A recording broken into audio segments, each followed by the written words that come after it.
Hey guys, Comet here. Welcome to episode 15 in my Overly Scienced series.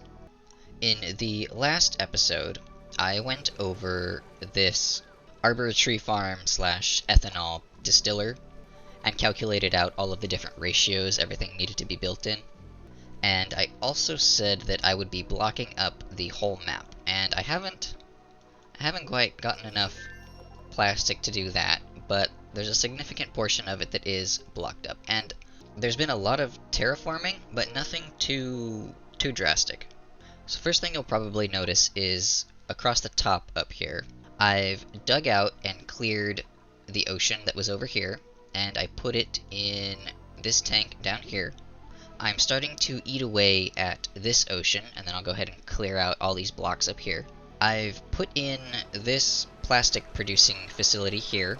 A polymer press will consume 833.3 grams per second, and a pipe can supply 10 kilograms per second. So if you take 10,000 and divide by the 833.33333, you get 12. So that's why there are 12 polymer presses in here. All of these are fed by a single pipe. And the cooling is a little overbuilt, but that's because I like my symmetry. Now, because I am using so much petroleum in making plastic, these generators down here aren't really being supplied, so my batteries are almost always empty.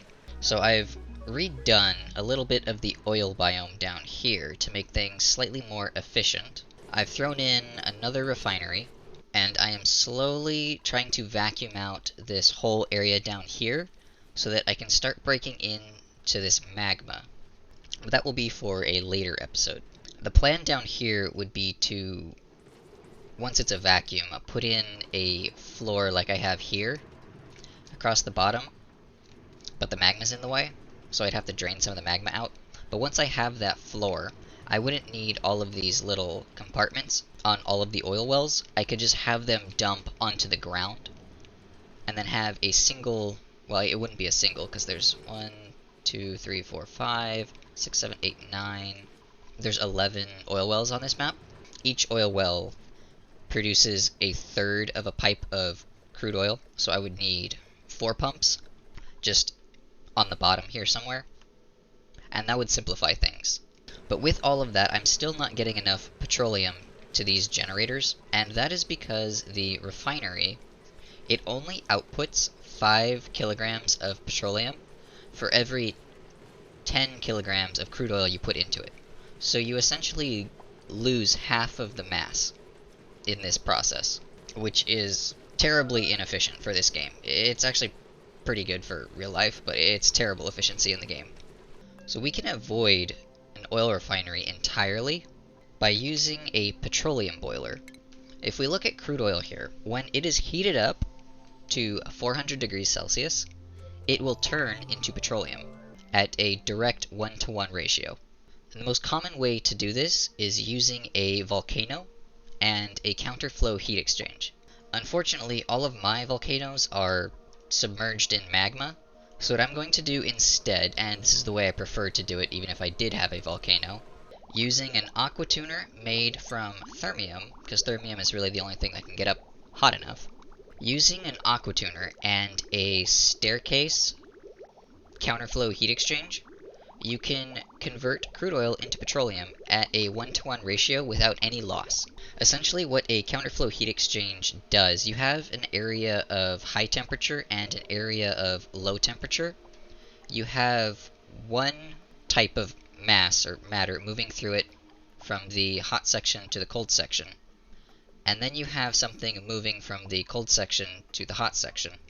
And as they go along, because each intermediate step is isolated from the previous one, you have this gradual exchange of heat between the two, so this end stays hot and this end stays cold, and as one material moves from left to right, it cools off, and as the other material moves from right to left, it heats up. So I'm going to put one in this corner over here, And to keep the map symmetrical, I will also put one over in this corner. And then you have to remember I'm also planning on putting in some sour gas boilers. And what those will do is convert the crude oil straight into natural gas so that I can burn off the natural gas in these natural gas generators instead, which is way more efficient than converting it into petroleum and burning it off in a petroleum generator. But for now, because I need the power now, I need to do something that's a little bit quicker, so I'll make the petroleum generator. The way I'm going to supply heat is through a liquid tepidizer in its own isolated room. It will heat up some, well, I'll just use water probably, and then I'll have an aqua tuner pull the heat from that room that the tepidizer created and put it over into a room here.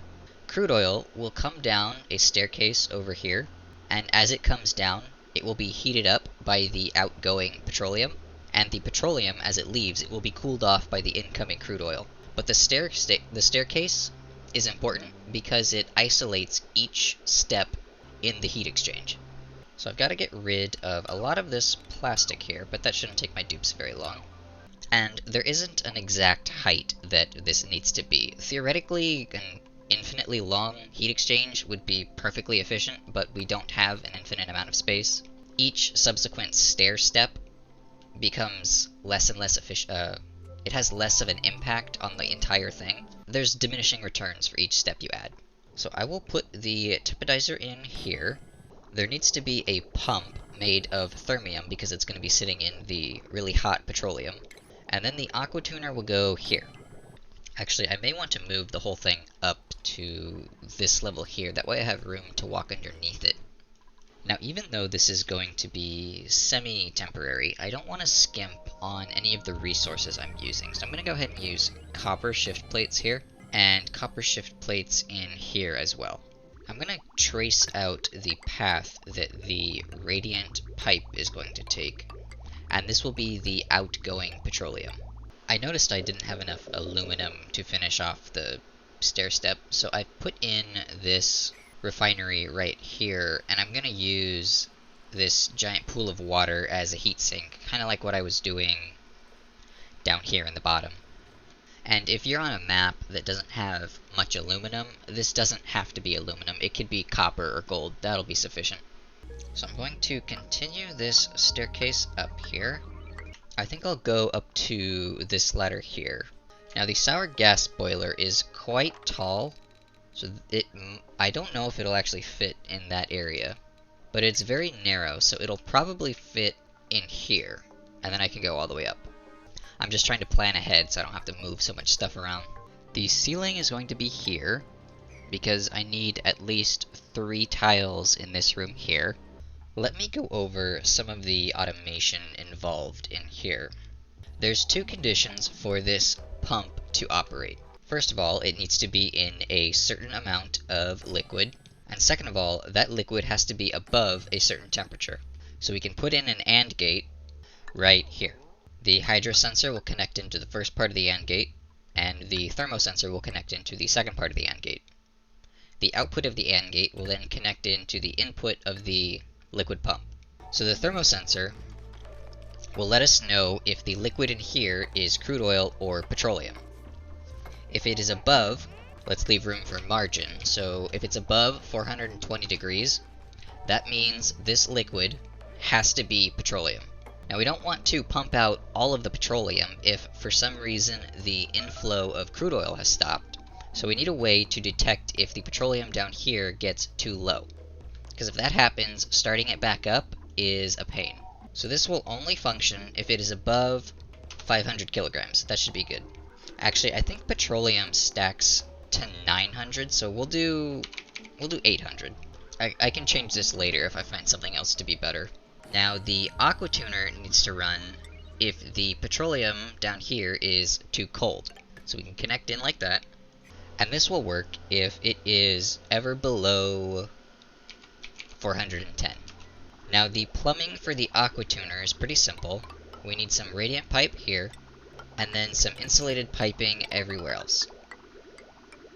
Now because the fluid in the pipe doesn't need to be constantly circulating, there's no need for a buffer made from the bridges, because it will only turn on when this room needs heat, not when cooling needs to be applied somewhere else. Now there's one last piece of automation we need to set up, and this will control the inflow of crude oil. So this now we will set to operate if it is ever below 500 kilograms. So as this pumps out petroleum, this will tell the liquid switch up here to turn on and add more crude oil to be turned into petroleum. So I'm going to start filling this up with water, and I'm going to have my dupes drop off some supercoolant here to fill up the loop here. Now getting power into everything here is going to be a little tricky. I think what I'll end up doing is put a transformer in with the petroleum generators. That way the transformers will be cooled by the same thing that cools the petroleum generators. So to do that, I'm just going to connect up these over here, run the wires out this way, and then connect into there once I've figured out where I'm going to put in the extra petroleum generators. What's kind of cool about this design, if you don't want to go through the hassle of building a sour gas boiler, and you have a lot of oil wells, you can stack these on top of each other very easily. And you need one of these for every 3 oil wells, and that will feed 5 petroleum generators, or give you 10 kilowatts of power if you want to look at it that way. Well, that's not counting all of the power you have to put into the aqua tuner. But really, this heat exchange is so efficient that this aqua tuner barely comes on. It's needed at the beginning to create a heat source down here, but once you get the counterflow going, it's pretty efficient. The incoming crude oil will come out of a vent right here, and its shutoff will be right here, because we're going to need a wall right here. So this will keep going and connect in right Ooh, actually, I forgot. Vents can now be controlled with automation, so this shutoff is unnecessary. Now while I wait for all of this to get pumped out, because this does need to be a vacuum for it to work properly, I think I'll go ahead and start figuring out how I'm going to lay out the generators and carbon skimmers. Alright, I've settled on a truncated version of this. So there's no room for natural gas generators over here. There's exactly enough carbon skimmers for how many generators I have. If we take a look at the plumbing here, the petroleum will come in on this insulated pipe to feed the generators. The polluted water that the petroleum generators make will exit through this pump here. Clean water is going to be pumped in here, and the polluted water will be pulled out here. I'm not going to put the water sieves in this room. I'm just going to connect that up to the polluted water output here, because this is going to go. So this is no longer going to be here, and I will need to figure out how to burn off the natural gas. So what I'm thinking is I'll have the petroleum generators on this side, and then the natural gas generators over on this side. It won't be completely symmetrical, but again, since these things are kind of temporary until I get the sour gas boiler in place, I don't want to try and perfect these. Oh, wait a minute, I forgot about the power transformers I was going to put in to power this over here. With a quick little modification here, there's now room for the power transformers. Those will power all of the components over here, and they will be cooled by this aqua tuner. The bridge buffer will be right here, and now I need to get this supercoolant up into this pipe here. Just like that. Wait, but now how am I going to power this aqua tuner? We need one more power transformer. I think I can actually squeeze it in here. So this is in no way the prettiest thing I've ever built, but it will do the job. Now I just need to wait for this to fill up with water. I can put the floor back in here. I don't want to pull a vacuum using a pump like I am over here. It just takes forever. So by filling it up with water, it forces all of the gases out of it, then I'm just going to put the floor back in.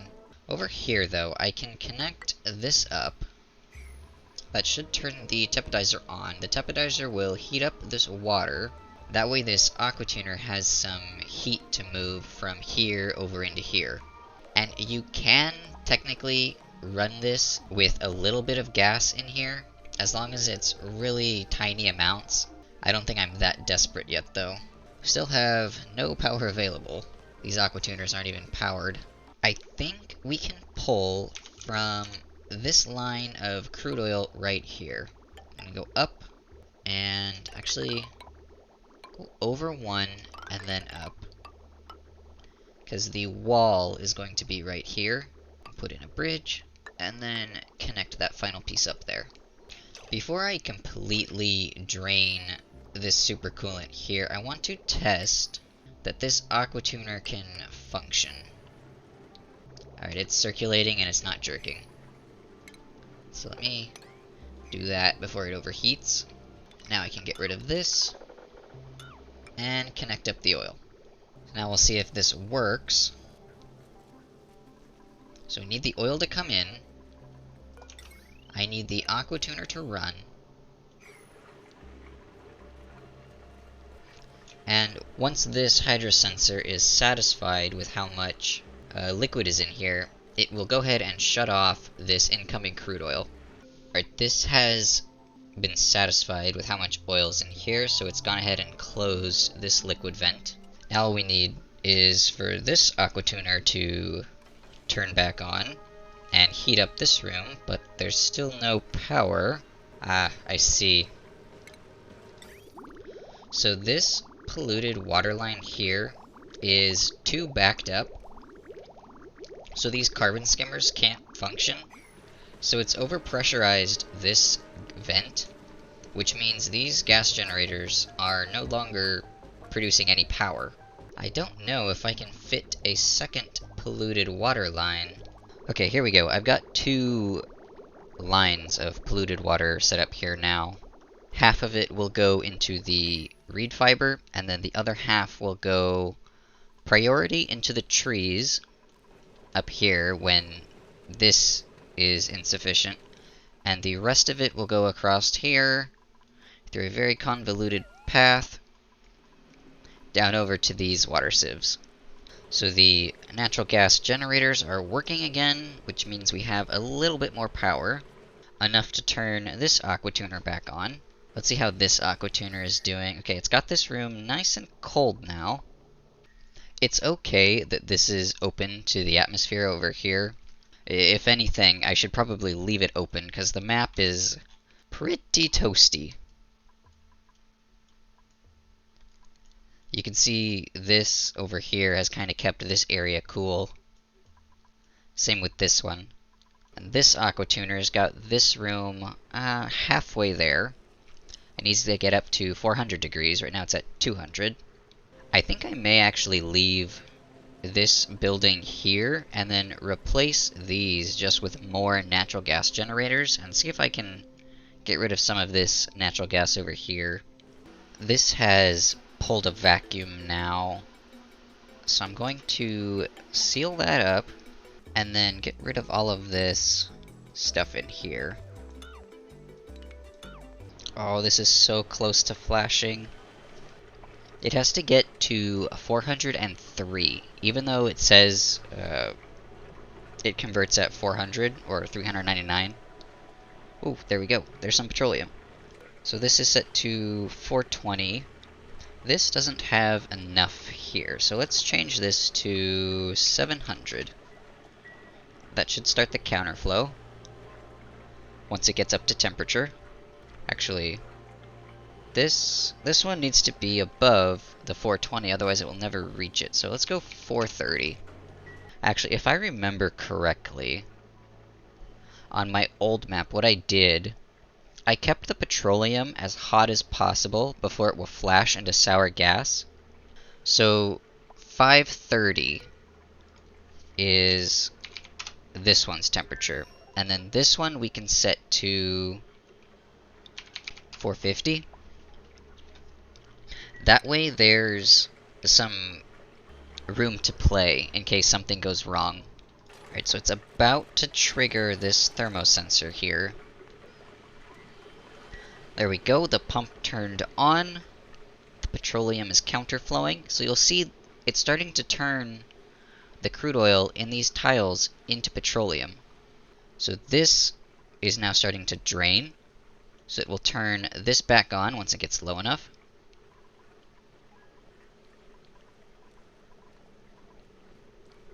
And that's the counterflow right there. Give it a couple seconds to stabilize. So now the petroleum is coming out at about 140 degrees. It's being consumed by these generators. The crude oil is going into the counterflow at about 90 degrees. And down here, it should slowly increase to the limit on this temperature sensor. The other cool thing about this is that it doesn't require any duplicate labor. So if we look at the stages in each tile here, the petroleum here is at 430. You go up a little higher, it's at 300. A little further, now we're down to 200. Up here, 150, and then it's leaving at 140. So you have this gradient from hot to cold. Now, the whole purpose of a counterflow heat exchange is so that you don't have to heat up every bit of crude oil to the 400 degrees required to turn it into petroleum, because that would take more power than you get out of the petroleum. Because then, right, you'd be burning 400 degree petroleum. So by heating up the crude oil and then using the incoming crude oil to then cool off the outgoing petroleum, you're instead burning 130 degree petroleum, and all of that extra heat that you would have burned off is staying over here to convert more crude oil into petroleum. So now I can get rid of this piping here.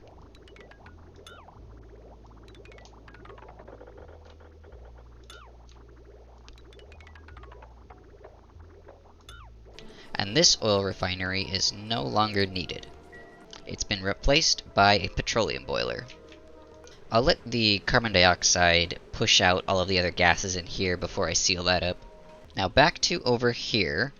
What I want to do is get rid of the incoming petroleum and then replace these with natural gas generators. So for the new natural gas, I'm gonna do something like this. Now one natural gas generator can consume 90 grams per second, and one pipe can supply 1,000 grams per second. So if we go to the calculator here, 1,000 divided by 90, we need 11.1 generators. So I have 12 in here, so it should fully consume one full pipe of gas.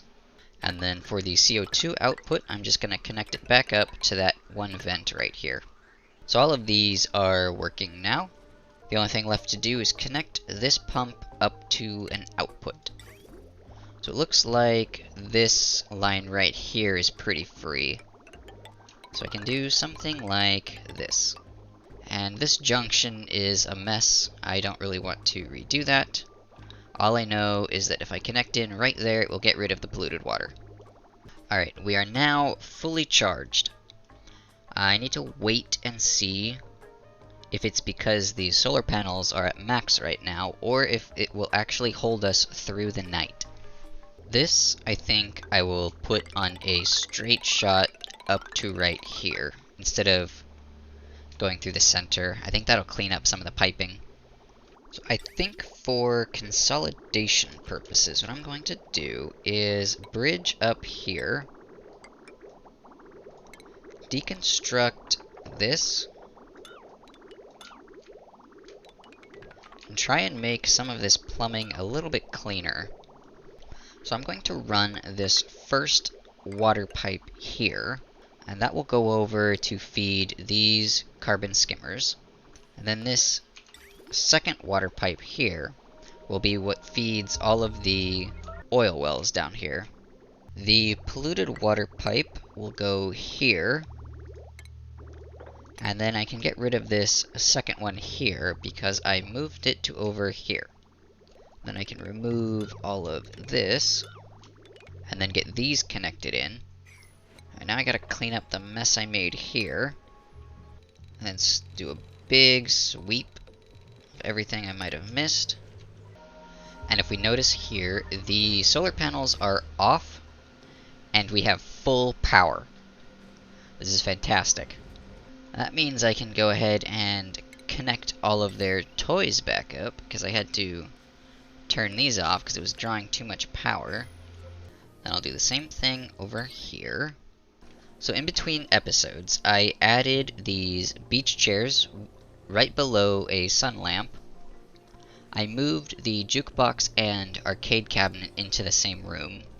I put in a vertical wind tunnel, and when you're using a wind tunnel, you need to put airflow tiles beneath them, because they will pull all of the gas that's down here up into this room, and you'll get popped eardrums.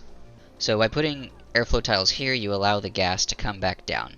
I also moved the carbon skimmers so that I can make room for the vertical wind tunnel, and all of the refrigerators and carbon dioxide is gone. So up here, in this vacuum room, is where all of the food is being deposited from this conveyor rail here. You can see this one traveling along. And that is because it's connected to this conveyor loader. So there's an auto sweeper here that picks up all the food that the chef makes, puts it into here, and then ships it along here. It comes into here, and then it splits. Half of it goes into this one, and then half of it goes down this way, over into this room. Now, the sun lamp draws a lot of power and produces a lot of heat. So I have this motion sensor that detects when duplicants are using the beach chair, and only turns it on when a duplicant wants to sunbathe. Now, there's two other rec buildings. That's the hot tub and the sauna I thought about putting in, but that requires a lot of interesting interplay between your steam turbines and steam room down here. It was just too complicated. So this turned on because Liam here is using the beach chair. Max is having fun on this wind tunnel. The other thing you might have noticed is this poke shell ranch over here. I want to cover this at the same time I cover the hatch ranch I plan on putting up at the top of the map up here, which will probably be the next episode because I have, well, 0 coal. In this episode, all I really wanted to cover was the petroleum boiler and how I reconfigured my whole oil biome and power producers down here. So let me go over the automation on these. This one is set to below 869.9, and that controls the oil well, because you don't want the oil well to make so much oil that it starts pushing out and over up through here. So that turns it off when it gets too full. And then this one, when there's enough oil in here, when it's above 870, it turns this liquid pump on and pumps out the oil. The Atmos sensor here detects when the natural gas is above 500 grams, and it turns on. So all of the gas is then fed into this pipe here, and through certain bridge priorities, it eventually ends up over here where it's completely consumed. Now, the plumbing is a little bit more interesting. The clean water comes down, some of it goes over to here, and then the rest of it goes over to here and feeds all of these. The crude oil is then pumped back out opposite the water, and it goes into these two right here. And then these three over here are what power this over here. And that's actually really bad. I'm missing a lot of crude oil there. So one of the fail-safes, in case that happens, is this right here. If there's ever too little liquid down here to maintain the counterflow properly, then it will just turn off and won't let any more liquid go out. As long as there's a constant supply of crude oil, it should be fine. I may want to steal some crude oil from here to make sure that it stays full. But that will be for a different episode. That's about all I wanted to cover in this episode. I hope you learned something. Thanks for watching, and I will see you in the next one.